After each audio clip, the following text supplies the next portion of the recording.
Vamos a hablar con Mercedes Arauz, conocida ex vicepresidenta, ex primera ministra, ex ministra de Economía y profesora del Departamento Académico de Economía de la Universidad del Pacífico, para hablar de la Agenda 2022 en lo que se refiere a las acciones para facilitar el acceso a los mercados de exportación en las regiones. Mercedes, ¿qué tal? ¿Cómo está? Bienvenida al vuelo. Un gusto poder conversar con usted. ¿Qué tal, Raúl? Gusto de escucharlo también. ¿Qué tal todo? Bueno, en las últimas décadas se vivió un boom de las exportaciones que tuvo que ver con el ingreso de la China a la Organización Mundial del Comercio y a otros factores globalizantes. Y las exportaciones totales pasaron de 6.883 millones en el año 2000 a 58.219 millones en el 2021. ¿Qué efectos han tenido estas exportaciones, este crecimiento absolutamente brutal en 20 años? No, interesantísimo, porque el Perú ha tenido varios elementos que han hecho esto posible. Es una política de Estado. Esto está dentro del Acuerdo Nacional y por lo tanto se tomaron decisiones de largo plazo muy importantes en los últimos 20 años que han implicado pues cambios. O sea, por ejemplo, integrarnos a 22 acuerdos comerciales que cubren a más de casi 60 países del mundo, que cubren además el 75% del PBI global y el 94% del comercio que tiene el Perú con el mundo.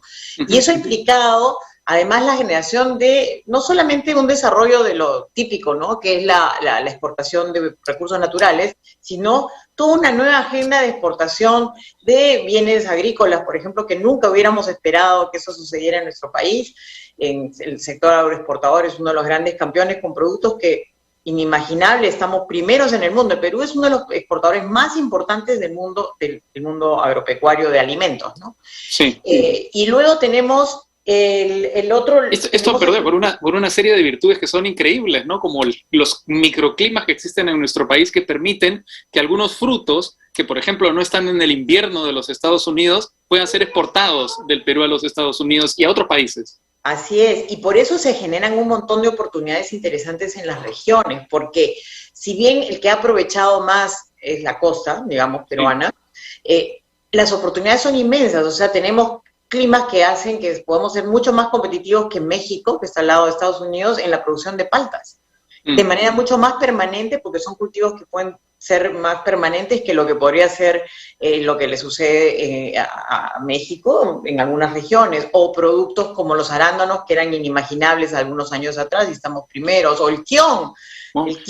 La páprica me parece también, ¿no? La páprica, por supuesto. O sea, tenemos una variedad y además no solo eso, también está la posibilidad de lo que llamamos las superfoods, alimentos que el mundo demanda porque tienen unas propiedades alimentarias superiores. Empecemos por la quinoa, que podemos exportarla, pero no son los únicos alimentos. Están desde productos como el sacha inchi, o tenemos el camu camu, o otros productos que son pues de grandes contenidos proteicos y o de otras vitaminas, que podríamos exportarlos manteniendo un buen equilibrio ambiental en el mundo. Además, por ejemplo, en el cacao, por ejemplo, nosotros tenemos una ventaja, y el café, porque producimos en producción con sombra, sin dañar el bosque y poder tener un manejo más equilibrado frente al ambiente, ¿no? Lo mismo pasa con el camu camu y otros productos, el aguaje, que podemos hacerlo preservando el ambiente.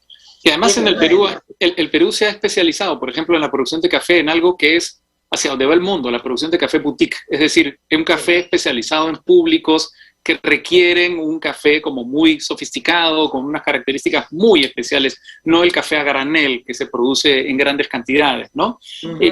Ahora, ¿se ha hecho todo lo que se puede hacer a estas alturas? ¿Quedan por hacer todavía cosas para impulsar ese boom exportador para que se mantenga en el tiempo?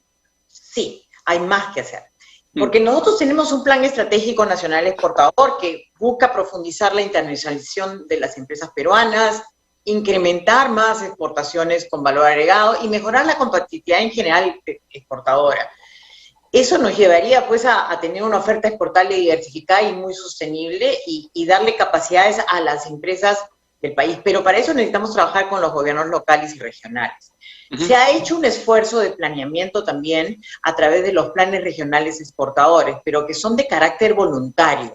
Y ese es un tema que hay que mirarlo con cuidado, porque no puede ser que no sean un instrumento de gestión, que es lo que yo propongo en este documento que hemos trabajado dentro de la Agenda Perú que la pueden ver en agendaperú.pe, desarrollado por la Universidad del Pacífico, el Centro de Investigación y la Escuela de Gestión Pública de la Universidad.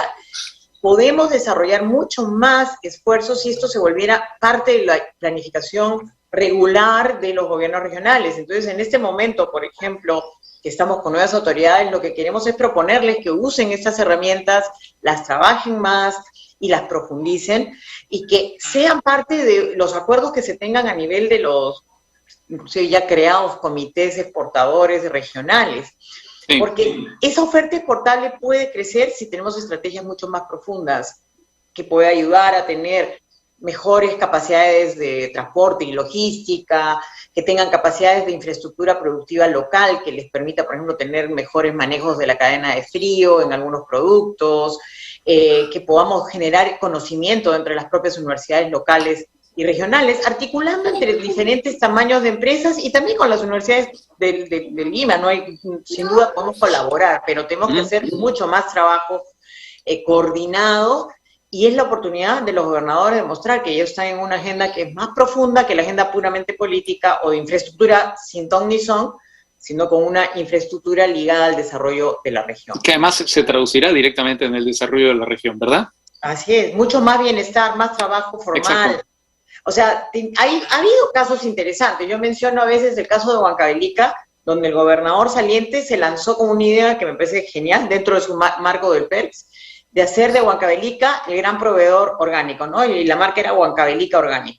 Entonces, toda la estrategia de desarrollo se implicaba, pues, un buen manejo del agua, la reducción de uso de agroquímicos y la preparación de colocar a sus empresas locales, agricultores pequeños y medianos, en el mercado global. Entonces, eso se puede hacer, no es imposible, ya hay una muestra, ¿no? Entonces, lo podemos hacer en la agricultura, lo podemos hacer con mayor coordinación, porque la verdad que también hay un abandono a veces del Estado central de no mirar esto como una estrategia que es donde tienen que estar todos los sectores involucrados, ¿no? Entonces debemos tener un diálogo mucho más fluido, y creo que los gobernadores tienen en este momento la oportunidad, los nuevos gobernadores, de plantearse una agenda mucho más proactiva por el desarrollo local, ¿no? De acuerdo, Mercedes Arauz, muchas gracias por su participación en Al Vuelo para hablar de la facilitación de acceso a los mercados de exportación a partir de las regiones. Un gusto conversar con usted, este bloque, como siempre, auspiciado por la Universidad del Pacífico. Hasta pronto. Hasta pronto, muchas gracias.